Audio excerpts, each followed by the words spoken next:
करून घ्या. परंतु सुतांनी शौनकांना जो विचार सांगितला तो विचार अधिक जास्त सखोल आहे.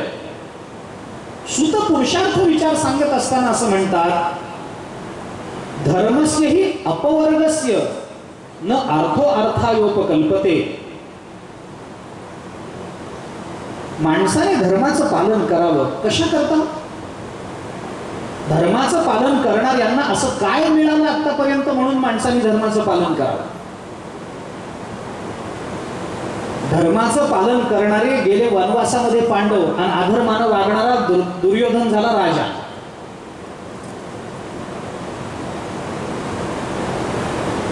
उदाहरण आपल्याकडे. धर्मानं वागणाऱ्या पांडवांच्या पदरात काय पडलं? काही नाही, युद्ध करावं लागलं. आणि अधर्मानं वागणारे सगळे पांडव आरामात राहिले.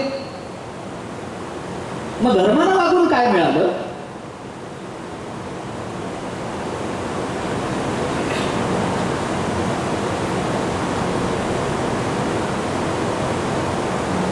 धर्मराज युधिष्ठिर आणि हे पांडव सगळे वनवासामध्ये असताना भगवान श्रीकृष्ण एकदा पांडवांना भेटायला गेले.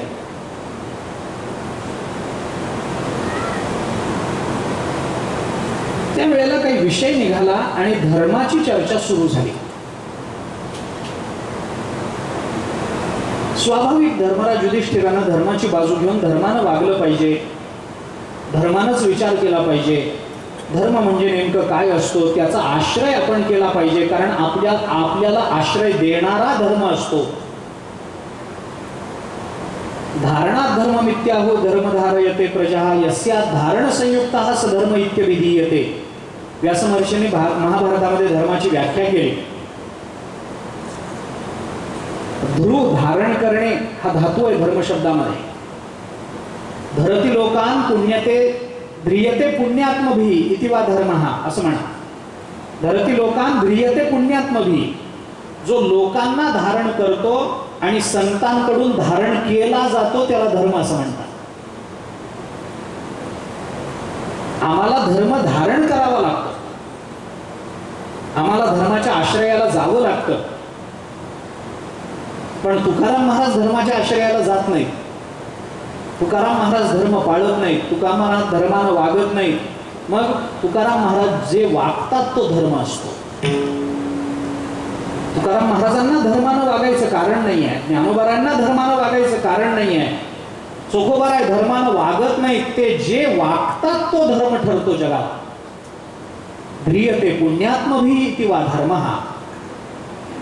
चिंतन करा. यतो अभ्युदय निश्रेयस सिद्धी स धर्मः चोदनार्थो लक्षणो धर्मः. जैमिनीने केलेली व्याख्या. किती व्याख्या धर्माच्या. आमच्या ज्ञानोबारांनी सोपी व्याख्या केली. धर्म म्हणजे काही नाही. धर्म म्हणजे नामस्मरण. सकळ धर्माचे कारण नामस्मरण हरि कीर्तन दया क्षमा समाधान संत जन साधी. निज धर्म हा चोखडा नाम उच्चारू घडघडा भुक्ती मुक्तीचा सवंगडा हा भवसिंधू तारक. ज्ञानोबा बोलतात.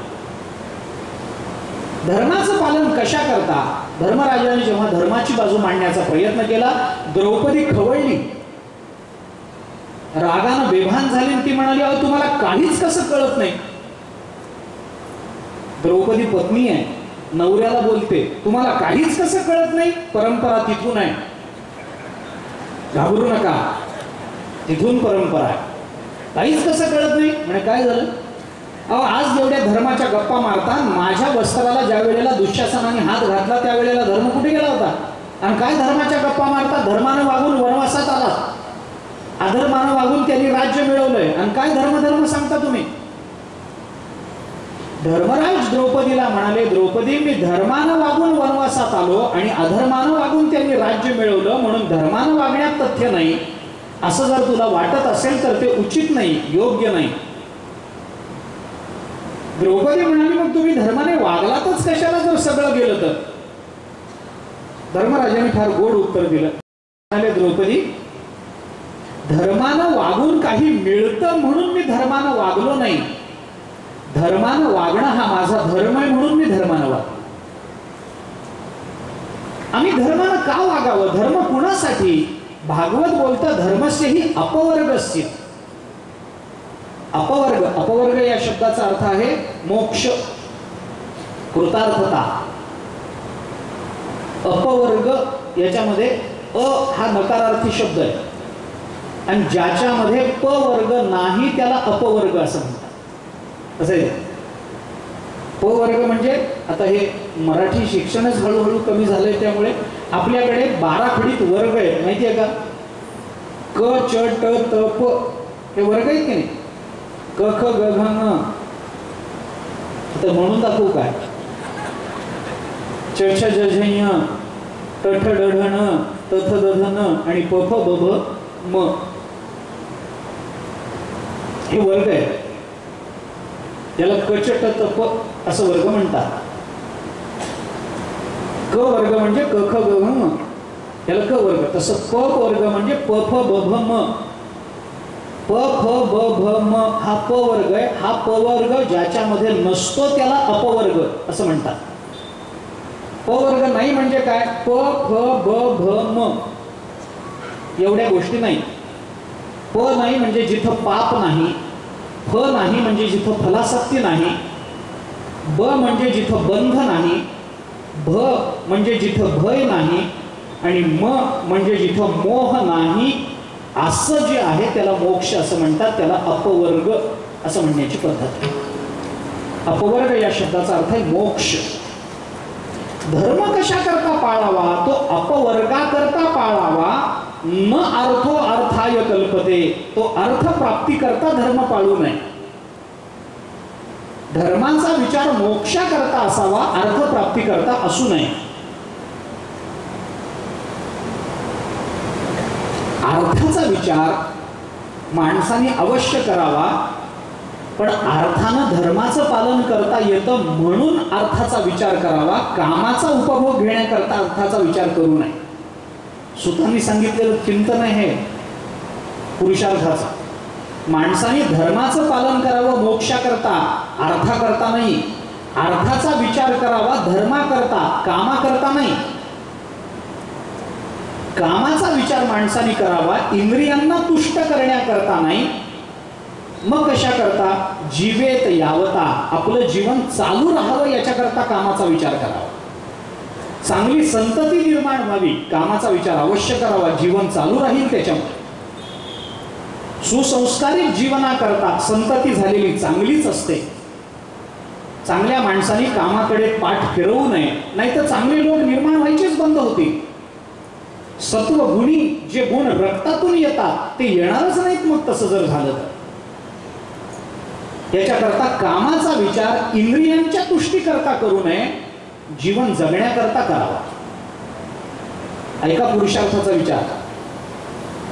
धर्म, अर्थ, काम आणि मोक्ष याच्यामध्ये धर्माचा विचार करा मोक्षाकरता, अर्थाकरता नाही. अर्थाचा विचार करा धर्माकरता, कामाकरता नाही. कामाचा विचार करा जीवन चालू राहावं म्हणून. कामाचा विचार इंद्रियांच्या सुखाकरता करू नका.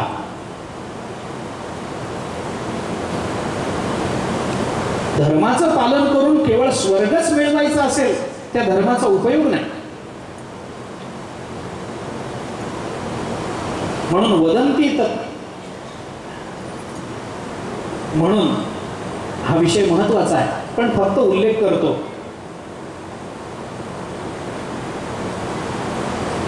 वदंती तत्त्वविदः, त्याला तत्वविद तत्व म्हणतात. कशाला? यज्ञानम अद्वयम, जिथं ज्ञान अद्वय रूपामध्ये प्राप्त झालं त्याला तत्व म्हणतात. ते कोणतं तत्व आहे? ब्रह्मेति परमात्मेति भगवानिति शब्देते. त्यालाच भगवान, त्यालाच परमात्मा, त्यालाच ब्रह्म असं म्हणतात. आणि त्याच्याकरता पुरुषार्थ आपल्याला प्राप्त झाला पाहिजे. सुतांनी केलेल्या उपदेशामध्ये मुख्य जर भाग काही असेल तर तो हा आहे. मग सुतांनी अवताराचा विचार केला.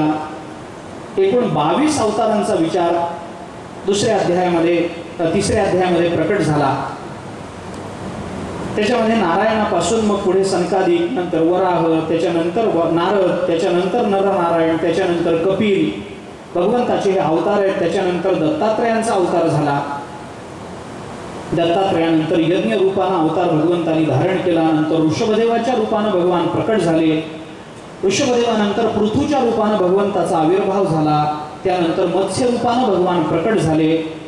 त्यानंतर कूर्म रूपानं प्रकट झाले. त्यानंतर 13वा अवतार झाला तो मोहिनी रूपामध्ये झाला. पहिला 12वा झाला धन्वंतरीच्या रूपामध्ये, 13वा झाला मोहिनीच्या रूपामध्ये. मग नरसिंह अवतार धारण केला भगवंतानी. नंतर वामन रूपामध्ये भगवंताचं प्राकट्य झालं. त्यानंतर परशुरामाच्या रूपामध्ये, त्यानंतर व्यास रूपामध्ये भगवान प्रकट झाले. त्यानंतर रामावतार झाला. त्यानंतर बळराम दादा आणि भगवान श्रीकृष्णांच्या रूपामध्ये भगवान प्रकट झाले. एवढे अवतार झाल्यानंतर याच्या पुढं नंतर बुद्धावतार होईल आणि त्याच्यानंतर या जगतामध्ये कल्की अवतार भगवंताचा धारण होईल, भगवान धारण करतील. अशा सगळ्या अवतारांची मीमांसा नंतर सुताने केली. हा प्रसंग, हा संवाद झाल्यानंतर दुसरा संवाद पुढे सुरू होतो, तो नारद आणि व्यास महर्षी. व्यासांच्या अंतःकरणात असंतोष आहे काही कारणाने. कुठंतरी मनाला खिन्नता आहे. काम खूप असतं. एखादा विद्वान खूप मोठं काम करतो, जगत कल्याणार्थ काम करतो, पण कुठेतरी अंतःकरणामध्ये असा सल असतो, कुठेतरी अशी अनिश्चितता, अशांतता असते.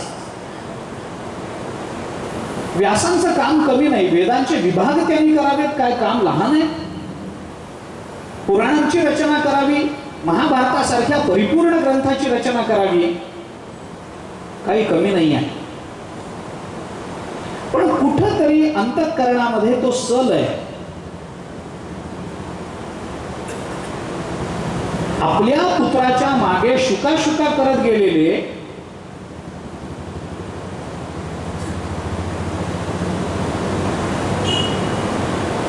मी आपल्याला बोललो काल, रामायणामध्ये नाथ महाराजांनी याचा फार चांगला विस्तार केला. जेव्हा शुक पुढे पळायला लागले, मागून पुत्रा पुत्रा पुत्रा पुत्रे तन्मय असं होऊन व्यास मागे जायला लागले, तेव्हा शुकाचार्य एका तळ्याजवळून पुढे गेले. 12 वर्षाचे तरुण आहे. त्या तळ्यामध्ये काही स्त्रिया नग्न स्नान करत होत्या. त्या स्त्रियांनी तरुण असणाऱ्या शुकांना बघितलं, काही वाटलं नाही. आपापल्या खेळामध्ये एकमेकींच्या अंगावर पाणी उडवणं, हातपाय मारणं वगैरे त्यांच्या लीला तिथे क्रीडा चालू होत्या. शुकांच्या अंगावर वस्त्र नाही, शुक तरुण आहेत, नग्न अवस्थेमध्ये. स्त्रिया पाण्यात आहेत, भिजलेल्या आहेत, नग्न अवस्थेत आहेत. पण त्या स्त्रियांना भगवान शुकाचार्यांकडे बघून काही वाटलं नाही. त्या तशाच अर्थात तशाच पद्धतीनं खेळत राहिल्या. शुक पुढे गेल्यानंतर मागून व्यास महर्षी पुत्रा पुत्रा पुत्रा करत आरडाओरड करत निघाले. व्यास म्हातारे, दाढीचे केस पांढरे झालेले, अंगावर वस्त्र आहे. त्यांचं त्या स्त्रियांकडे लक्ष नाही आणि ते तिथून जाताना त्या स्त्रिया एकदम संकोचल्या, लज्जित झाल्या. काही जणांनी एकदम पाण्यात बसून घेतलं, काही जणांनी वस्त्र शोधण्याची धडपड केली, काही जणांनी आपल्या लज्जा रक्षणार्थ तिथल्या झाडाची काही पानं तोडून स्वतःचं लज्जा रक्षण करण्याचा प्रयत्न केला. कुणी कुणाच्या कुणा एका मैत्रिणीच्या मागे जाऊन लपल्या. व्यासांचं लक्ष तिकडे गेलं.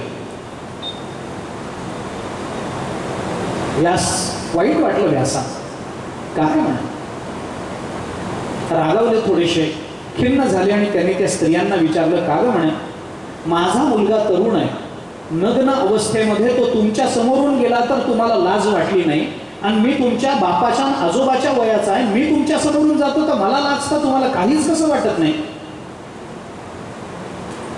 हे ऐकल्यानंतर काही स्त्रिया वस्त्र परिधान करून त्यांना असं म्हणाल्या की तुम्ही आमच्या वडिलांच्या आजोबांच्या वयाचे आहात, बरोबर आहे, तुमचा मुलगा पुढे गेला तर तुमचा मुलगा आम्हाला माहिती नाही, पण तो नग्न होता, तरुण होता, तरी आम्ही लाजलो नाही, आणि तुम्हाला आम्ही लाजतो. तुम्ही म्हातारे असलात, तुमच्या अंतःकरणात काम नसला तरी आम्ही तुम्हाला लाजतो, आम्हाला संकोच होतो. याचं एकच कारण आहे की आम्ही स्त्रिया आहोत आणि तुम्ही पुरुष आहात. हा स्त्री पुरुषाचा भेद तुमच्या अंतःकरणात अजून जिवंत आहे.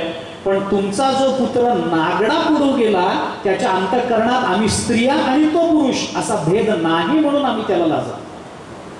तो नग्न होता मान्य आहे, पण भेद रहित होता म्हणून आम्हाला संकोच वाटला नाही. तुम्ही विद्वान आहात मान्य आहे, पण तुम्ही भेद अंतःकरणात सांभाळून ठेवलाय म्हणून आम्हाला तुमची लज्जा वाटते. आपल्या अंतःकरणात भेद शिल्लक राहिला हे व्यासांना कळलं. असंतोष निर्माण झाला, नको वाटायला लागले. काय इतकं सगळं करून, इतकं मोठं काम करून शेवटी भेद राहिला असं त्या बायका म्हणतात. काय अर्थ या जगण्याला, उपयोग नाही असं म्हणून व्यास तिथून निघाले. एका ठिकाणी जाऊन बसले. मी वेदाचा अर्थ सांगितला, ब्रह्मसूत्राची रचना केली, इतकं सगळं केलं. माणसाला आपल्या धर्माधर्माचं ज्ञान करून देऊन अंततोगत्वा ब्रह्मस्वरूपाला प्राप्त करून देणाऱ्या वाङ्मयाची निर्मिती मी केली. तरी सुद्धा या बायका म्हणतात माझ्या अंतःकरणामध्ये अजून भेद आहे, म्हणजे मला अजूनही ब्रह्मसंपन्नता प्राप्त झाली नाही. याला काय म्हणावं? आपल्याला हा दोष समजून व्यास महर्षी खिन्न झाले आणि एके ठिकाणी जाऊन बसले. तिथे ते बसलेले असताना नारद महर्षी तिथे आले आणि नारदांनी व्यासांना असं विचारलं, पाराशर्य महाभाग भवतः कच्चिदात्मना परितुष्यति शारीर आत्मा मानस एव वा. संतांचं विचारणं कसं असतं पहा, त्यांची चौकशी सुद्धा अशी असते की त्या चौकशीतूनच आपल्या मनाला शांतता मिळावी. त्यांनी त्याच्याकरता उपदेश करण्याचं कारण नसतं, त्यांनी नुसती चौकशी करावी, आपलं मन शांत होतं. नारदांनी विचारलं,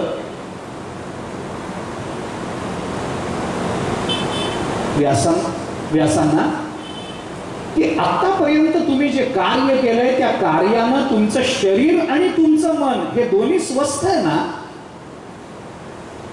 असं नाही विचारलं, काय बरं वाटतंय का असं नाही विचारलं, तुमचं शरीर आणि तुमचं मन स्वस्थ आहे ना? व्यासांना विचारलं. व्यासांनी सांगितलं नाही म्हणे, न आत्मा परितुष्यते नाही, माझा आत्मा संतुष्ट नाही, माझं मन शांत नाही. कशामुळे असं झालं असेल आपण सांगू शकाल काय? नारद महर्षी म्हणाले, काही नाही, मला असं वाटतं की तुम्ही वेदांताचं पुष्कळ चिंतन केलं, पण अजून भगवत लीला सांगितल्या नाही, त्याचं चिंतन केलं नाही, भगवत चरित्राचं चिंतन नाही, म्हणून मनाला समाधान नाही. वेदांत कल्याण प्राप्त करून देतं, गोष्ट खरी आहे, मनाचं मनपण घालवतं. वेदांताने मनाचं मनपण जातं, मन राहतच नाही, इंद्रिय बाधित होतात. देहही परमात्मा रूप होऊन जाईल कदाचित तो देह त्या पंचमहाभूतांच्या स्वरूपाला प्राप्त होईल. येण्याची शरीरे शरीरा येणे सरे किंबहुना येर झारे चिरा पडे असं होईलही ब्रह्मज्ञानानं. पण मनाला समाधान पाहिजे असेल तर त्याला भक्तीच केली पाहिजे, चिंतनच केलं पाहिजे, नामचिंतनच केलं पाहिजे, नामस्मरणच केलं पाहिजे. नामाशिवाय मनाला शांती नाही. आता कोठे धावे मन, तुझे चरण देखील या लीला पाहिल्याच पाहिजे. मला असं वाटतं तुम्ही हे करू शकला नाहीत म्हणून तुमचं मन शांत नाही. मग काय करू? काही नाही, चिंतन करा. माणसाने तप करावं, माणसाने जप करावा, माणसाने वेदाध्ययन करावं, माणसाने यज्ञयाग करावेत, माणसाने ज्ञान प्राप्त करून घ्यावं, माणसाने स्वाध्याय करावा, माणसाने दान करावं. पण हे सगळं करावं ते भगवान श्रीकृष्णांच्या गुणांची आणि लीलांची चर्चा करता यावी म्हणून करावं.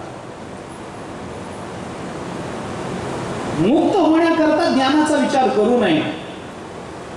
ज्ञानाचा विचार तेवढ्या करता करावा की ज्याच्या लीलांचं आम्हाला चिंतन करायचंय तो कोण आहे. आम्ही दान त्याच्यासाठी करू नये की आम्हाला याच्याने पुण्य प्राप्त होईल आणि नंतर कधीतरी स्वर्गात 2 मिनिटं उर्वशी बरोबर गप्पा मारता येतील याच्याकरता दान करायचं नाही आहे. दान एवढ्याच करता करायचं आहे की दानानं अंतःकरण शुद्ध होऊन त्या शुद्ध अंतःकरणामध्ये भगवंताच्या नामाचा प्रादुर्भाव झाला पाहिजे, तर त्याचा उपयोग आहे. आणि हे व्यासांना कळावं याच्याकरता नारदांनी स्वतःचं चरित्र व्यासांना सांगितलंय.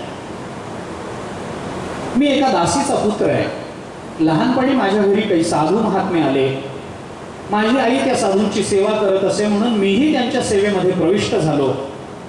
त्यांच्याबरोबरच मी बोलत असे, त्यांच्याबरोबरच मी राहत असे, त्यांची पूजा कशी चालते हे जवळून बघत असे, त्यांना नाना प्रश्न विचारत असे.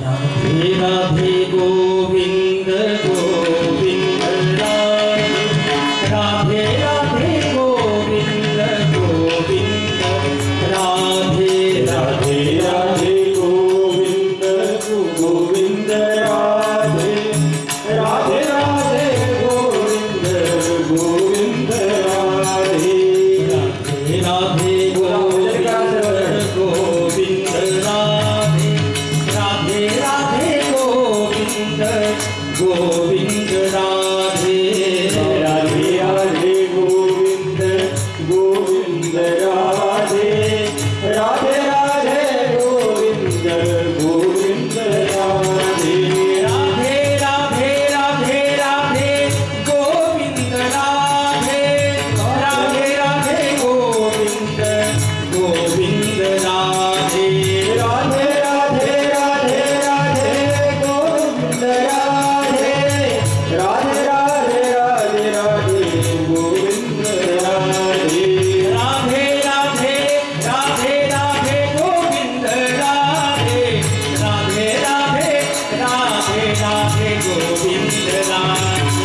राधे राधे राधे राधे राधे गोविंद राधे राधे राधे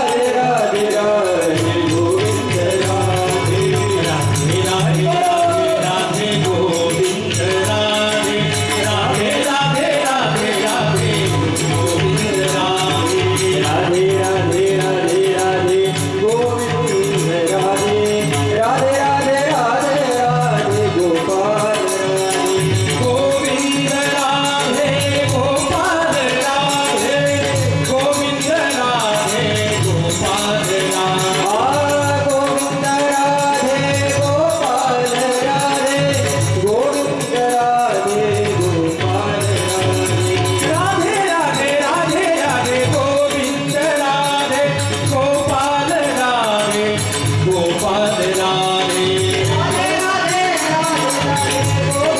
राधे गोविंद राधे गोपाल राधे राधे राधे गोविंद गोविंद राधे हरि गोविंद गोविंद राधे राधे राधे राधे राधे गोविंद राधे राधे राधे राधे राधे गोपाल राधे राधे राधे गोविंद राधे राधे राधे गोविंद गोविंद राधे राधे राधे राधे राधे गोविंद राधे राधे राधे राधे राधे गोपाल राधे राधे राधे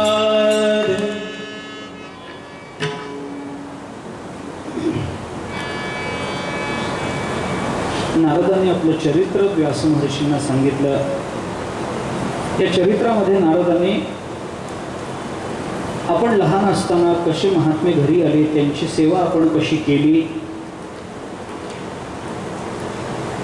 ते महात्मे जाताना सगळा चातुर्मास संपवून जाताना त्यांच्या जाण्याचं, त्यांच्या वियोगाचं नारदांना वाईट वाटलं. त्यांच्याबरोबर जाण्याची इच्छा होती, पण त्या महात्म्याने सांगितलं तुझी आई म्हातारी आहे, तू आमच्याबरोबर आलास तर आईचं कसं होईल. आई म्हातारी असताना तीर्थयात्रा करणं, आईला एकटं सोडून, हा परमार्थ नाही.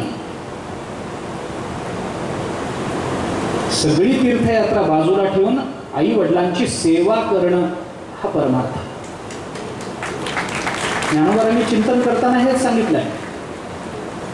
ज्ञानोबारांनी म्हणतात, अरे आई वडिलांना घरी कोंडून टाकायचं, आपण तीर्थयात्रेमध्ये वेगवेगळ्या ठिकाणी फिरत बसायचं, देव भेटत नाही.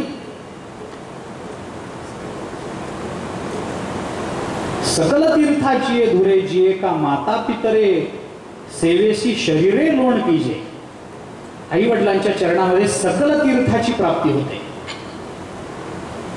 नारदांना सांगितलं, नको, आई म्हातारी आहे, तू गेलास तर तिची सेवा कोण करेल, आता येऊ नकोस. मग जाताना त्यांनी त्यांच्या जवळ असणाऱ्या देवाची मागणी नारदांनी केली. त्या महात्म्यांजवळ काही शाळीग्राम वगैरे होता, त्यांनी नारदांना दिल्याचं वर्णन अन्न काही पुराणामध्ये येतं. नारदांना आवड निर्माण झाली. आईची सेवा करत नारद थांबले. कालांतरानं नारदांची आई गेली. नारदांना बरं वाटलं. आई जाण्याने बरं वाटावं या वृत्तीचे नारद नव्हते, ही गोष्ट खरी आहे. पण आई मातृवियोगाचं जरी दुःख असलं तरी ते दुःख विशिष्ट कालापर्यंत टिकतं आणि ते दुःख असलं म्हणून माणसाला कर्तव्य टाकता येत नाही. म्हणून आपल्या भावी जीवनाच्या परब्रह्म स्वरूपतेकडे लक्ष ठेवून नारदांनी विचार केला, ही भगवंताची कृपाच झाली माझ्यावर. आईच्या सेवेमध्ये अडकून पडावं लागलं होतं, आता मला इथून बाहेर पडता येईल. मातेचा एक बंध माझ्यावर होता, तो बंध आता संपला, मी बंधमुक्त झालो. दुःखाचे प्रसंग माणसाच्या जीवनात येतात, पण दुःखाच्या प्रसंगामध्ये विचाराची दिशा काय असावी हे संत चरित्र आपल्याला शिकवत असतं. दुःखाच्या प्रसंगामध्ये विचार वाहत जाणं हेही नवीन नाही, परंतु दुःखाच्या प्रसंगामध्ये विवेकानं आपल्या विचारांच्या दिशा काय असल्या पाहिजे, आपल्या विचाराची आलंबनं काय असली पाहिजे. थोडंसं वेगळ्या परिभाषेमध्ये जर बोलायचं झालं तर एका वाक्यामध्ये मी सिद्धांत मांडतो. विस्तार करण्यासाठी वेळ माझ्याकडे आता नाही आहे, पण सिद्धांताचा उल्लेख करून जातो. प्रपंचामध्ये निर्माण झालेली प्रतिकूलता ही परमार्थाची अनुकूलता असते, हे सगळ्यांना कळत नाही. नारदांना ते कळालं. प्रतिकूलता निर्माण झाली गोष्ट खरी, पण हीच परमार्थाची अनुकूलता आहे. कारण जोपर्यंत प्रपंच प्रतिकूल होत नाही तोपर्यंत प्रपंचाच्या त्यागाचा विचार मनामध्ये निर्माण होणार नाही ना. जे प्रतिकूल आहे त्याचाच त्याग मनुष्य करतो, अनुकूलाचा त्याग होत नाही. नारद पांचरात्रामध्ये रामचंद्र प्रभूंच्या मुखामध्ये सुंदर श्लोक आलाय. देशत्यागो महान व्याधी विरोधो बंधुभिस्सह धनहानी अपमानंच मद अनुग्रह लक्षणम. माझा, रामचंद्र प्रभू बोलतात, माझा अनुग्रह झाला याचं लक्षण काय? गावातल्या लोकांनी हाकलून दिलं की समजावं माझा अनुग्रह आहे. दुर्धर रोग जडला, समजावं माझा अनुग्रह झाला. भावाभावामध्ये भांडण झालं, पराकोटीचं भांडण झालं, एकमेकांचं तोंड बघेन असे झाले, घरामध्ये भिंत पडली, रामचंद्र प्रभू म्हणतात माझा अनुग्रह आहे हा. धनहानी झाली, चोर चोरी करून गेले, माझा अनुग्रह आहे. गावामध्ये अपमान झाला, नातेवाईकांमध्ये अपमान झाला, माझा अनुग्रह आहे. अपमान होणं हा काही भगवंताचा अनुग्रह असतो काय? गावातल्या लोकांनी आपल्याला मारहाण केली, तोंडाला काळं फासलं, अपमान करून गाढवावर बसून धिंड काढली, आणि हा देवाचा अपमान आहे काय? हा देवाचा अनुग्रह आहे काय?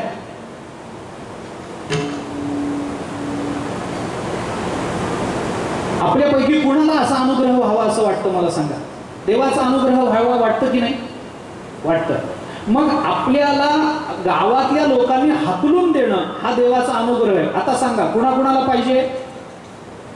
कुणाला नको आहे? देवाचा अनुग्रह म्हणजे आम्हाला सोन्याचं सिंहासन पाहिजे, देवाचा अनुग्रह म्हणजे आम्हाला मनुते व्हायला पाहिजे, एवढंच नाही.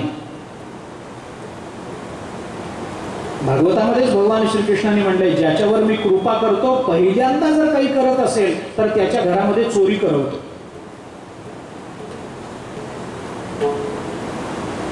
तुकोबारांनी म्हटलंय, देवाची ते खूण आला ज्याच्या घरात त्याच्या पडे चिरा संसारास. देवाची ते खूण करावे वाटोळे. देवाला वाटतं आता याच्यावर कृपा करावी, तर देव आपलं पहिल्यांदा वाटोळ करतो. विचार करा, गावातल्या लोकांनी हाकलून देणं हा अनुग्रह आहे. कशावरून? त्याचं उत्तर साधं आहे. गावातल्या लोकांनी ज्या माणसाला हाकलून दिलं, तोंडाला काळं फासलं, गाढवावरून धिंड काढली, गावात तोंड दाखवायला जागा उरली नाही, अशी माणसं सहसा पंढरपूरला येऊन स्थायिक होतात. ज्या भक्तांनी आपल्या जवळ कायमचं येऊन राहावं असं देवाला वाटतं, परमात्मा त्यांच्या बाबतीत ही लीला घडवतो. देवस्थानात कुठेतरी तीर्थक्षेत्रात जाऊन ही मंडळी स्थायिक होत असतील, तर हा आपला भक्त आपल्या जवळ येऊन राहावा असं देवाला वाटत असतं, म्हणून ही लीला आहे. विषय लांबवण्याचं कारण नाही. नारदांना वाटलं आई गेली, चला बरं झालं, प्रापंचिक प्रतिकूलता होती तीही मिटली, बाप मेला न कळता सरली संसाराची चिंता. तुकोबाराय बोलता, बरं झालं, चला बाईल मेली, बरे झाले देवे माया सोडविले, बरे झाले देवा निघाले दिवाळे, बरी या दुष्काळी पिढा गेली, बरं झालं, चला. नारद महर्षी तिथून निघाले, वेगवेगळ्या ठिकाणी तीर्थयात्रा करत एके ठिकाणी बसले, भगवंताचं चिंतन करत ध्यान लावलं. भगवान ध्यानामध्ये प्रकट झाले. भगवंतांनी नारदांना दर्शन दिलं. त्या दर्शनात तत्कालीन समाधान प्राप्त झालं, पण ते दर्शन नित्य नसल्यामुळे नारदांना वाईट वाटायला लागलं. आणि मग नारदांनी भगवंताच्या चिंतनाचा विचार केला. नारदांचं हे चरित्र व्यास महर्षींना कळालं. व्यास महर्षींना नारदांच्या चरित्रातून आपल्या अंतःकरणातल्या असंतोषाची बीज कुठे आहेत, रुजली आहेत, हे कळालं. आणि मग व्यास महर्षी एके ठिकाणी स्थित झाले. नारदांनी त्यांना भागवत सांगितलं. त्या भागवतातून चित्ताला स्थैर्य प्राप्त झालं. हा दुसऱ्या भागवताचा विचार प्रथम स्कंधामध्ये येतो. हा जो नंतरच्या 3 अध्यायामध्ये आलेला विषय, याच्यामध्ये नारद सांगणारे, व्यास ऐकणारे, दोघेही उत्तुंग आहेत. अधिकाराचा विचार करण्याचं कारण नाही, परंतु इथं जो अधिकार नारदांनी व्यासांना दिला, त्याच्यामध्ये नारदांनी एक महत्वाचा उपदेश व्यासांना केला. ते म्हणाले, तुम्ही वेगळं काही करू नका, मी तुम्हाला अतिशय त्रुटीत भागवत सांगितलेलं आहे. तुम्ही डोळे मिटा, ध्यान लावा आणि ध्यानानं ते सगळं बघा. समाधीनानुस्मर तद विचेष्टितम. साधनेचा अधिकार, उपासनेचा अधिकार, ध्यानाचा अधिकार तिथं प्राप्त झाला. आणि नंतर परीक्षिताचं चरित्र सुरू होतं.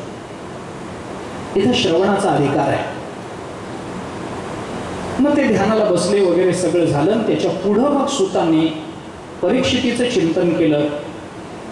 त्या परीक्षिताचं काय झालं, कसं झालं हे सांगत असताना उत्तरेचा विचार आला. ज्या वेळेला हे युद्ध सगळं संपत आलं, त्यावेळेला उत्तरेच्या पोटामध्ये परीक्षित राजाचा गर्भ होता. काल आपण त्याचा विचार करून आलोय, मला विस्तारही करायचा नाही. आणि परीक्षिताचं हे चरित्र आपल्याला सांगण्याच्या मागे, भीष्माचार्यांचं चरित्र सांगण्याच्या मागे, भीष्माचार्यांची भक्ताची स्तुती हे जसं कारण आहे, तसं परीक्षितीचा अधिकार आपल्याला कळावा हे त्याच्यातलं कारण आहे. अधिकार 2 पद्धतीनं होत असतो. काही वेळेला अधिकार रक्तातून येतो आणि काही वेळेला अधिकार प्राप्त करून घ्यावा लागतो. काही अधिकार रक्तातून येतात, येत नाहीत असं नाही, पण काही अधिकार प्राप्त करून घ्यावे लागतात. परीक्षितीने दोन्ही पद्धतीने अधिकार प्राप्त करून घेतला होता. रक्तातून त्याला अधिकार प्राप्त झाला हे सांगताना त्याच्या कुलाचं चिंतन करत असताना भागवतांनी परीक्षितीची आई, परीक्षितीची आजी आणि परीक्षितीची पणजी या तिघांची चरित्र सांगितली आहे. कुठून ते गुण प्राप्त होतात. पण परीक्षितीचे वडील, परीक्षितीचे आजोबान पणजोबा यांची चरित्र सांगितली नाही. कारण अनुवंश जो निर्माण होतो तो आईपासून जास्त मोठ्या प्रमाणामध्ये होतो. आजही तुम्ही पहा, हेरिडिटरी म्हणून, अनुवंशिकता म्हणून आपण जे सांगतो ती अनुवंशिकता बहुतांश आईकडून आलेली असते. पित्याकडून अनुवंशिकता फार मोठ्या प्रमाणात येत नाही. वडिलांना मधुमेह असेल तर मुलाला होईलच असं नाही, पण आईला असेल तर नक्की होईल. अनुवंशिकता मातेपासून मोठ्या प्रमाणामध्ये प्रसवते. याच्याकरता म्हणून 3 चरित्र सांगितली आहेत. उत्तरेचं चरित्र आहे, सुभद्रेचं चरित्र आहे, बरोबरीनं द्रौपदीचं चरित्र आहे आणि कुंतीचं चरित्र आहे. थोडक्यामध्ये ही चरित्र सांगतो. उत्तरेच्या पोटामध्ये गर्भ आहे, अश्वत्थाम्यानं ब्रह्मास्त्र सोडलंय. दुसरा उपाय नाही म्हणून भगवंताने अर्जुनाला सांगितलं, ब्रह्मास्त्राला ब्रह्मास्त्र हेच उत्तर आहे, तुझ्याजवळचं ब्रह्मास्त्र खर्च करून टाक. पोटामध्ये गर्भ आहे, काय करावं कळेना. त्या उत्तरेचे 5ही सासरे जिवंत आहेत, पण एकाकडेही उत्तरा गेली नाही, सरळ भगवंताच्या चरणाला लागली. आपल्या संकटाचं निवारण करणारं कोण आहे याची यथार्थ जाणीव असली पाहिजे. भगवंताला प्रार्थना केली. भगवान म्हणाले, काय म्हणणं, काय उत्तर आहे? काही नाही म्हणणं एवढंच आहे की परीक्षितीचं रक्षण करावं. का म्हणजे तो जर मेला तर लोक म्हणतील पांडवांच्या वंशाचं रक्षण भगवान श्रीकृष्णाला करता आलं नाही, कशाचा भगवान, असा आरोप तुमच्यावर होईल म्हणून करा. भगवान म्हणाले, ठीक आहे, रक्षण करायला तयार आहे, पण तुला माझं ब्रीद माहिती आहे. काहीतरी घेतल्याशिवाय मी काही मदत करत नाही, काहीतरी आधी काढून घेतो. घेसी तेव्हा देसी ऐसा अससी उदार. नामदेवांनी देवाच्या औदार्याचं वर्णन केलंय. आधी काहीतरी काढून घेतो, मुठभर पोहे काढून घे, सोन्याची नगरी देईन, पण आधी मुठभर पोहे देईन. भाजीचं पान घेईन, दुर्वासांची तृप्तता देईन, पण भाजीचं पान काढून घेईन. मला काहीतरी द्यावं लागतं. काय देतेस सांग. उत्तरा म्हणाली, अहो ब्रह्मास्त्र यायला लागलंय, आता देण्या घेण्याचे व्यवहार काय करता, मी नंतर देईन ना काहीतरी. भगवान म्हणाले, उधारीचा व्यवहार चालत नाही ना माझ्याकडे, आत्ता देतेस, काय देतेस सांग. म्हणजे काय पाहिजे, सोनं नाणं? अगं नको, माझी द्वारका सोन्याने बनली आहे, काय करायचंय सोनं घेऊन तुझं. मग काय पाहिजे, काय देऊ शकतो. भगवान म्हणाले, उत्तरे, एक काम आहे, मला जे पाहिजे ते देशील? देते देवा, काय पाहिजे. भगवान म्हणाले, जेव्हा एखादा भक्त माझ्याकडे येतो तेव्हा त्याच्याकडून मला त्याच्या जीवनातलं सर्वश्रेष्ठ जे असतं ते अपेक्षित असतं. अरे पण गीतेमध्ये तुम्ही बोललात, पत्रम पुष्पम फलम तोयम यो मे भक्त्या प्रयच्छति. मला भाजीचं, झाडाचं पान चालतं, फूल चालतं, फळ चालतं, काही नसलं तर पाणी चालतं. पत्रम पुष्पम फलम काही चालतं, तोयम काही चालतं, मला भक्तीनं दिलेलं काही चालतं असं म्हणालात ना, मग आता हेच पाहिजे असं का.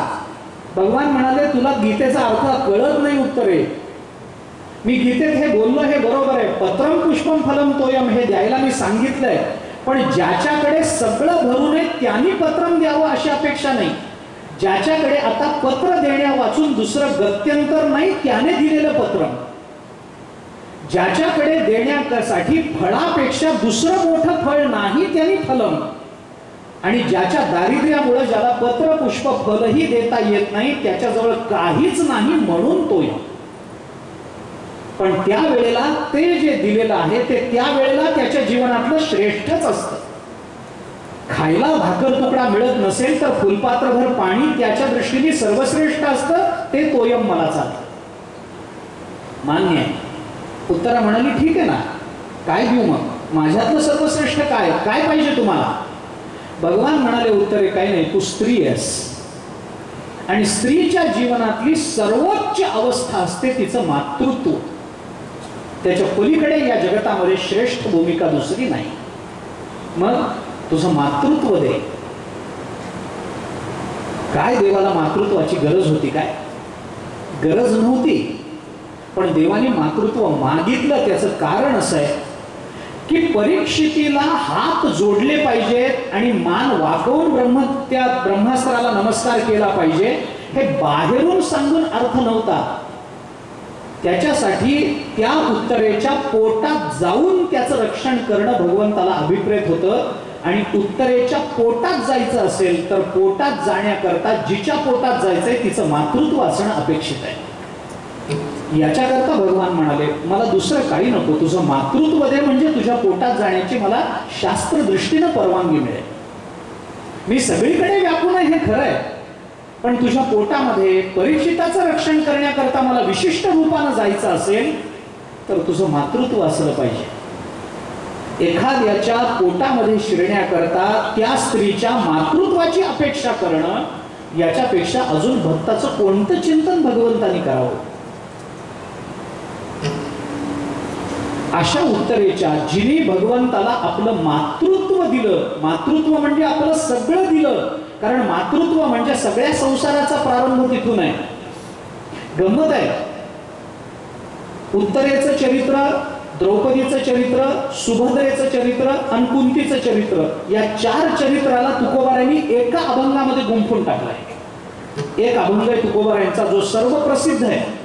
मला आता सांगायचं नाही विस्तारानं, आता मी म्हणणारे नाही, वेळही नाही आपल्याला.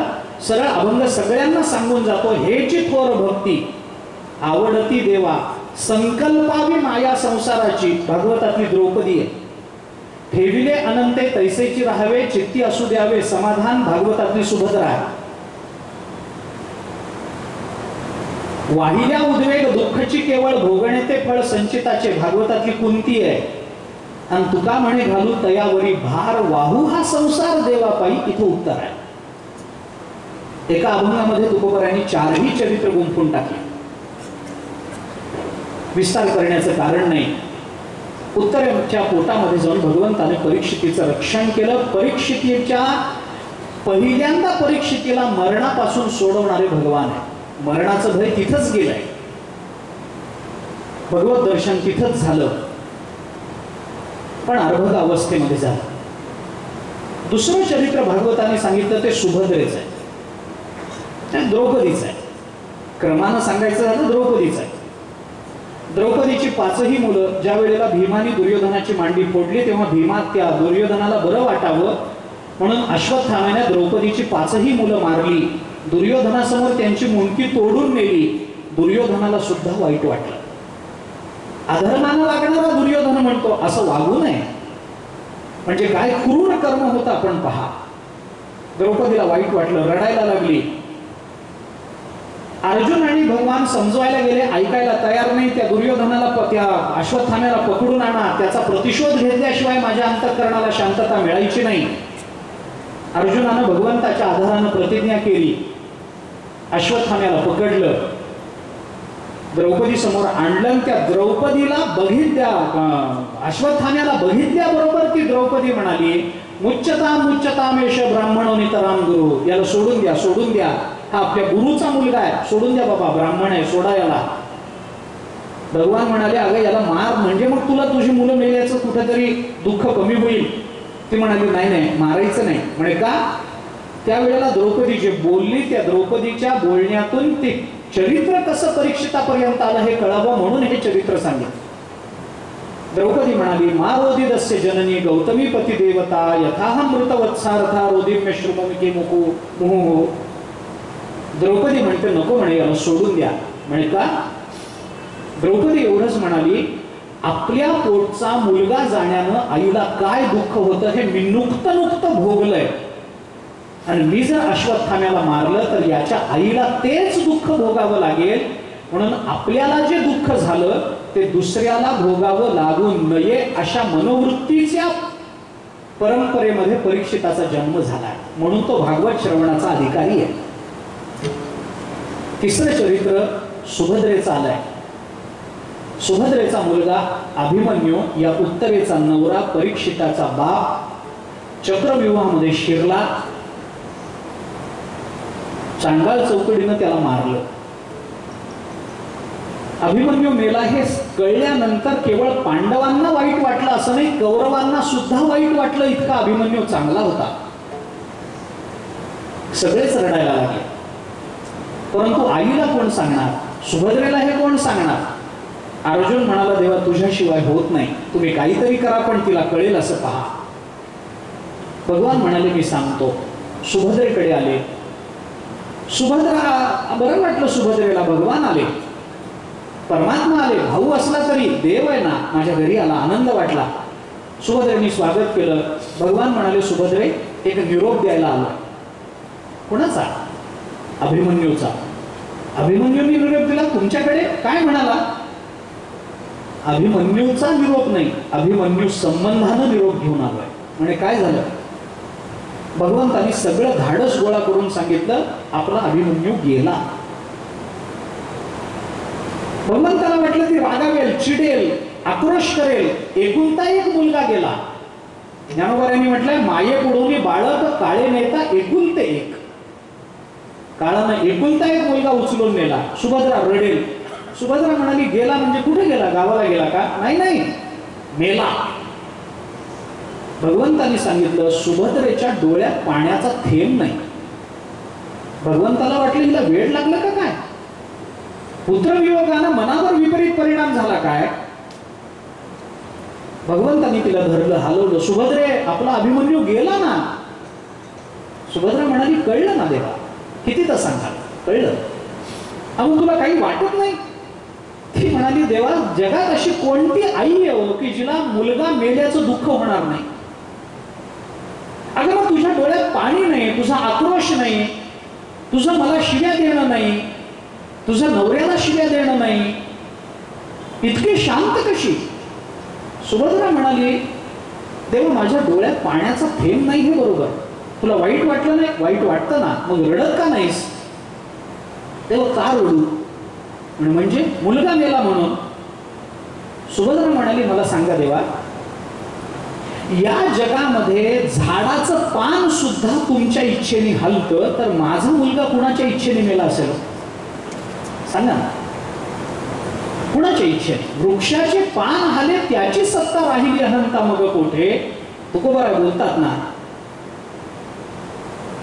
तुम्ही स्वतः बोललाय ना देवा ज्ञानेश्वरीमध्ये, म्या बोलविल्या वेदू बोले, म्या चालविल्या सूर्य चाले, म्या हलविल्या प्राणू हले जगाते चालिता, पर्वती बैसका नसंडावी, समुद्री रेखा न ओलांडावी, पृथ्वीया भूते व्हावी, हे आज्ञा माझी. हे तुम्ही बोलला ना. मग या जगतामध्ये कोणीही मेलं तर तुमच्या सत्तेने मरतं. माझा मुलगा मेला, कुणाच्या सत्तेने सांगा ना. भगवान म्हणाले, बरोबर आहे सुभद्रे तुझं, माझ्याच सत्तेने मेला, माझ्याच इच्छेने मेला. सुभद्रा म्हणाली, मग मला सांगा देवा, तुमच्या इच्छेने माझा मुलगा मेला असेल तर माझा मुलगा मेला म्हणून दुःख करू का तुमची इच्छा माझ्या मुलाच्या निमित्तानं पूर्ण झाली म्हणून आनंद मानू? सांगा ना. जीवनामध्ये निर्माण होणाऱ्या दुःखाकडे कोणत्या दृष्टीनं पाहावं? मुलगा गेला बरोबर आहे, तुमच्या इच्छेने गेला ना, मग तो गेला, वियोगाला मी प्राप्त झाले, मला वियोग झाला मुलाचा, याचा दुःख करू, याचं दुःख करू का माझा मुलगा भगवत स्वरूपाला प्राप्त झाला याचा आनंद मानू? तुमची इच्छा पूर्ण करण्याकरता त्याने आपलं जीवन देऊन टाकलं, असा मुलगा माझ्या पोटी आला, याचं समाधान मानू? सांगा देवा. भगवंताला द्रौपदीला समजावण्या, त्या सुभद्रेला समजावण्याकरता शब्द नाही. आणि अशा विचाराच्या सुभद्रेच्या पोटी परीक्षिताचा जन्म झालाय, म्हणून तो भागवताचं श्रवण करू शकतो. हे सांगण्याकरता सुभद्रेचं चरित्र. ही आजी आहे, परीक्षिताची आजी आहे ही सुभद्रा म्हणजे. आणि नंतर परीक्षिताच्या पणजीचं चरित्र येतं, कुंतीचं. युद्ध झाल्यानंतर घरी जाताना भगवंताने कुंतीला विचारलं, काय पाहिजे आत्या बोल. ती यदुवंशी आहे कुंती. कुंती मातेनं सांगितलं, काही नाही देवा, एकच दान द्या. म्हणे काय? आमच्या पांडवांवर वारंवार संकट यावीत, एवढीच मागणी. म्हणजे दुःखाची मागणी तू करतेस. अगं मी सर्व सुखाचं आगर आहे तुझ्या समोर आणि तू मला दुःख मागतेस, कशा करता? कुंती माता म्हणते, एवढ्याच साठी देवा, विपद संतुन शश्वत तत्र तत्र जगद्गुरो भवतो दर्शनम यस्यात्. काय होईल त्या दर्शनानं? अपुनर्भव दर्शन. तेव्हा पांडवांवर संकट यावीत एवढीच मागणी आहे. कशा करता? काय नाही, पांडवांवर संकट आलं की तुम्ही हातातलं काम टाकून धावत येता आणि तुम्ही वारंवार आमच्याकडे धावत यावं याच्याकरता आम्हाला अखंड संकट द्या, आम्हाला दुसरं काही नको. या कुंतीच्या पंत्वाच्या रूपानं परीक्षिताचा जन्म झाला, म्हणून तो भागवत ऐकण्याचा अधिकारी. पहिला स्कंध आपल्याला अधिकार सांगतो. भागवत श्रवणाचा अधिकारी असेल तर मनोधारणा 7 दिवसांमध्ये, पहिलं झालं ते 1000 वर्षाच्या यज्ञामध्ये, दुसरं झालं ते ध्यान लागल्यानंतर, पण 7 दिवसामध्ये जर आम्हाला भगवत दर्शन हवं असेल तर त्याच्याकरता अधिकारी कसा पाहिजे याचं चिंतन पहिल्या स्कंधाने आपल्याला सांगितलंय. इथं पहिला स्कंध संपतो. दुसऱ्या स्कंधामध्ये भागवताने आपल्याला साधन विचार सांगितला. या स्कंधामध्ये एकूण 10 अध्याय आहेत. या 10 अध्यायामध्ये भागवताने आपल्याला फक्त एकच महत्वाचा विचार सांगितला, ध्यान करा, श्रद्धा ठेवा, श्रवण करा, मनन करा, पण कोणत्या का माध्यमातून होईना भगवंताची प्राप्ती झाली पाहिजे. हा साधन विचार आपल्याला सांगितला आणि त्या साधनामध्ये श्रवणाचं महात्म्य भागवताने आपल्याला विस्तारानं सांगितलं. नुसतं भगवंताबद्दल ऐकलं म्हणजे लगेच भगवत प्राप्ती होते असं नाही. त्याच्याकरता आपल्याला ध्यान लावलं पाहिजे, मनन केलं पाहिजे, चिंतन केलं पाहिजे, ध्यान श्रद्धा ठेवली पाहिजे, उपासना केली पाहिजे. जमिनीतलं धन जर बाहेर काढायचं असेल तर जगद्गुरु शंकराचार्याने हा दृष्टांत देऊन विवेक चूडामणीमध्ये आपल्याला सांगितलं, आप्तोक्तिम खननम तथोपरिशीलापाकर्षणम स्वीकृतिम निक्षेप समपेक्षते नहि बहिः शब्दैस्तु निर्गच्छति तद्वत ब्रह्मविदोपदेश मनन ध्यानाधिर्लभ्यते माया कार्य तिरोहितम स्वममलम तत्वम न दुर्युक्तिभिः. आचार्य आपल्याला सांगतात, जमिनीमध्ये जर एखाद्याच्या घरात धन असलं तर ते धन मी इथे म्हणून सांगत नाही, कुणीतरी त्याला पायाळू लागतो, आप्त उक्ती लागते, कुणीतरी पायाळू लागतो, तो सांगतो इथं धन आहे. ते कळल्याबरोबर लगेच धन मिळत नाही. मग त्याच्याकरता काय करावं लागतं? खननम, खणावं लागतं. त्याच्यावर दगड असतात, ते दगड बाजूला काढावी लागतात. शिलापाकर्षणम, मग लगेच त्याची स्वीकृती होते का? नाही नाही, त्याच्यावर नाक बसलेला असतो. म्हण देव जाणे काय खरं खोटं, पण म्हणतात बाबा भुजंग बसलेला असतो, त्याचे पूर्वज बसलेले असतात, त्यांना अजून त्या धनाची अपेक्षा असते. जे काही असेल ते लगेच ते द्रव्य नाही. मग निक्षेप हा समपेक्षते, त्याचा निक्षेप करावा लागतो, त्या खड्ड्यात उतरून तो हंडा बाहेर काढावा लागतो. नाही बहिः शब्दैस्तु निर्गच्छति, लगेच त्याला वरून बाहेर ये असं म्हणल्याने धन बाहेर येत नसतं. जसं पायाळू माणूस सांगावा लागतो तसं वेदांतामध्ये किंवा अध्यात्मामध्ये गुरुने सांगावं लागतं. तद्वत ब्रह्मविदोपदेश, ब्रह्मविद महात्म्याने सांगावं लागतं त्याचा उपदेश. बरं, उपदेश झाला लगेच ब्रह्मज्ञान झालं? नाही नाही, ध्यानाधिवीर लभ्यते, ध्यान करावं लागतं, मनन करावं लागतं, उपदेश ऐकावा लागतो, त्या उपदेशाप्रमाणे वागण्याची तयारी ठेवावी लागते. माया कार्य तिरोहितम स्वममलम तत्वम न दुर्युक्तिभिः. नुसती काहीतरी दुर्युक्ती करून, काहीतरी कुतर्क करून भगवंताची प्राप्ती होत नाही, कारण हा परमात्मा माया कार्य तिरोहित आहे. मायेच्या कार्यामुळे झाकला गेलेला आहे. तिरोहित म्हणजे झाकलं गेलेलं. त्याच्याकरता हे सगळं करावं लागेल. आणि दुसरा स्कंध आपल्याला तेच सांगतो. ध्यानविधी सांगितला, भगवंताच्या विराट स्वरूपाचं दर्शन घडवलं. त्यानंतर मोक्षाचा विचार दुसऱ्या स्कंधामध्ये प्रकट झाला. विविध देवतांची उपासना कशी केली जाते हे दुसरा स्कंध आपल्याला सांगतो. त्यानंतर मग परीक्षित राजाने वेगवेगळ्या सृष्टीच्या संबंधाने वेगवेगळे प्रश्न विचारले, त्याची उत्तरं शुकदेवांनी दिली. त्याच्याकरता सृष्टीचं वर्णन, सृष्टी उत्पत्ती कशी झाली हे सांगितलं. त्यानंतर विराटाचं वर्णन याच स्कंधामध्ये त्यांनी केलं. त्यानंतर भगवंताच्या विविध लीला त्यांनी सांगितल्या. परीक्षिताचे काही प्रश्न निर्माण झाले. त्या प्रश्नावरून भगवंताने ब्रह्मदेवाला ज्या चतुश्लोकी भागवताचा उपदेश केला तो उपदेश पुन्हा शुकाचार्याने परीक्षितेला सांगितला. आणि हे सगळं सांगून झाल्यानंतर भागवत हा ग्रंथ आपल्याला हे सगळं कसं सांगतो याच्याकरता भागवताची 10 लक्षणं आपल्याला परीक्षिती करता म्हणून शुकाचार्याने सांगितले की आपल्या करता. भागवत हे पुराण नाही, भागवत हे महापुराण आहे.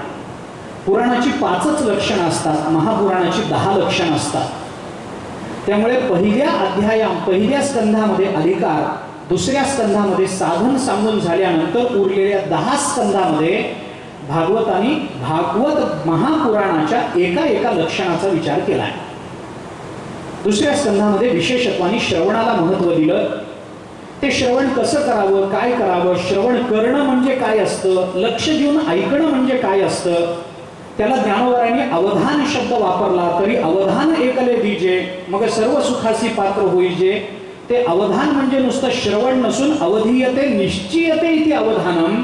जे आपण ऐकतो त्याचा निश्चय होणं हे श्रवणामध्ये अपेक्षित आहे. आणि असं श्रवण जर करायचं असेल तर तसं श्रवण करण्याकरता अंतःकरण शुद्ध असलं पाहिजे. त्या श्रवणाकरता म्हणून भागवताच्या महात्म्यात सांगितलेल्या 4-5 गोष्टींचा विचार पुन्हा एकदा सांगावा लागतो. विश्वासो गुरु वाक्येषु स्वस्मिन दीनत्व भावना मनोदोष जयश्चैव कथायाम निश्चला मतिः एवमादिकृतं चेत् स्यात् तदा वै श्रवणे फलम. श्रवणाचं फल मिळायचं असेल तर गुरुच्या वाक्यावर विश्वास पाहिजे. आम्हाला काहीही कळत नाही या दीन भावनेनं ऐकलं पाहिजे. आपल्या मनाच्या दोषांवर विजय मिळवला पाहिजे आणि कथेमध्ये निश्चल बसता आलं पाहिजे. एवढं सगळं झालं तर श्रवण चांगलं घडतं. सगळे श्रवण करतात पण मनन कोणी करत नाही. म्हणून श्रवणाचे 2 प्रकार आपल्याला पुराणाने केलेले दिसून येतात. श्रवण करणाऱ्यांचे श्रोतारो अथ निरूप्यन्ते श्रीमद विष्णू कथाश्रयः अवरा प्रवराश्चेती श्रोतारो द्विविधो मतः.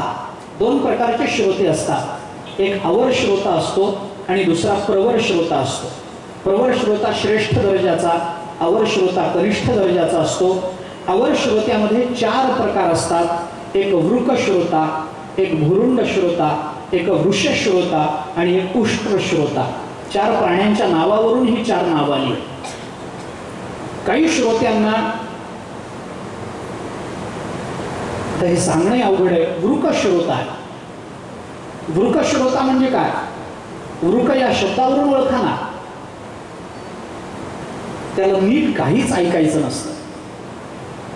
सहज म्हणून आलेला असतो, गंमत म्हणून बसलेला असतो, श्रवणात लक्ष नसतं. विनोद झाले तर तेवढ्यापुरतच ते अपेक्षित असतात. दुसरा भुरुंड श्रोता. भुरुंड नावाचा पक्षी आहे. हे श्रोते मग पक्षावरून आता सगळी वर्णन करत नाही, उगी एकेका वाक्यात सांगत जातो. असे काही श्रोते असतात जे स्वतःही ऐकत नाहीत आणि दुसऱ्यालाही ऐकू देत नाही. वृक श्रोता स्वतः ऐकत नाही पण लोकांना सांगतो, बघा बघा काय म्हणतात, तसं वागा जरा, लोका सांगे ब्रह्मज्ञान. भुरुंड श्रोता स्वतःही ऐकत नाही, दुसऱ्यालाही ऐकू देत नाही. आमच्या कीर्तनामध्ये काही काही श्रोते आम्ही पाहतो. मी असंच एका ठिकाणी कीर्तनाला गेलो. समोर एक श्रोता बसला, झोपायला लागला. झोप येते, असे डुलके खायला लागला. शेजारी माणूस होता, त्याने उठवलं. काही लाजबीज वाटते का नाही, कीर्तन चालू आहे, झोपता कशाचे, जागे व्हा जरा. कीर्तन झाल्यावर मी त्या श्रोत्याचे आभार मानले. बरं झालं तुम्ही त्याला उठवलं, नाही तर समोर बसून श्रोता झोपला, वक्त्याला उल्हास निघून जातो बोलण्याचा. बरं झालं तुम्ही त्याला उठवलं, चांगलं केलं. तो म्हणाला मी तुमच्या कीर्तनाकरता उठवलं नाही त्याला. मग तो इतक्या ढुलक्या खाऊन माझ्या अंगावर पडत होता, माझी झोप मोडत होती म्हणून मी त्याला उठवलं. काही श्रोते असेही असतात. ते स्वतःही झोपतात, दुसऱ्यालाही झोपवतात. स्वतःही ऐकत नाही, दुसऱ्यालाही ऐकत नाही, ऐकू देत नाही. काही श्रोते असतात ते उंटासारखे असतात किंवा काही वृषासारखे, बैलासारखे असतात. बैलाचं काय असतं, त्याच्यासमोर तुम्ही बुंदीचे लाडू ठेवा नाही गवत ठेवा, दोन्ही एकाच चवीनं खातो. तसं सिद्धांत सांगा नाही दृष्टांत सांगा, एकाच चवीनं ऐकणारे श्रोते, त्याला वृष श्रोता म्हणतात. आणि काही उष्ट्र श्रोते असतात, उंटासारखे. उंटाचं असं असतं, बाभळीच्या झाडाचा पाला त्याला गोड लागत नाही, त्याला काटेच बरे वाटतात. तसं काही काही श्रोत्यांना भगवान श्रीकृष्णाविषयी ऐकायचं नसतं, संसाराबद्दल तुम्ही काय बोलता ते सांगा. संसाराची प्रियता असते. प्रवर श्रोत्यामध्ये 4 श्रोते असतात. हंस श्रोता, शुक श्रोता, मीन श्रोता. त्याचे काही प्रकार आहेत, पुष्कळ प्रकार आहेत. पुराणात आलेलं चिंतन आहे. हंसासारखे काही दूध आणि पाणी वेगळं करून विनोद झाले असतील, काही हसणं खेळणं झालं असेल, पण याच्यातलं तथ्य काय तेवढं काढून घेणारा हंस श्रोता आहे.